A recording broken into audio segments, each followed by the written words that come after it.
काल अतिशय महत्त्वपूर्ण निर्णय झाला.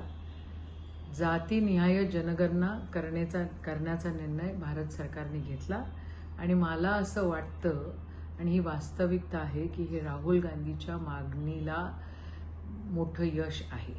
सातत्यानं राहुल गांधी म्हणत गेले की जिसकी जितनी भागीदारी उसकी उतनी हिस्सेदारी, आणि त्याच अनुषंगानं त्यांनी सभागृहामध्ये संसदमध्ये सुद्धा हे म्हटलं होतं की ह्या संसदमध्ये आम्ही हा अधिकार घेतल्याशिवाय राहणार नाही आणि सरकारला त्याची अनाउन्समेंट करावी लागली.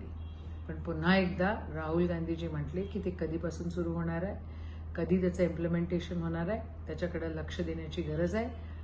सरकारच्या या निर्णयाचं आम्ही स्वागत करतो आणि सन्मान्य राहुल गांधीच्या संघर्षाला यश मिळालं म्हणून त्यांना खूप खूप अभिनंदन करतो.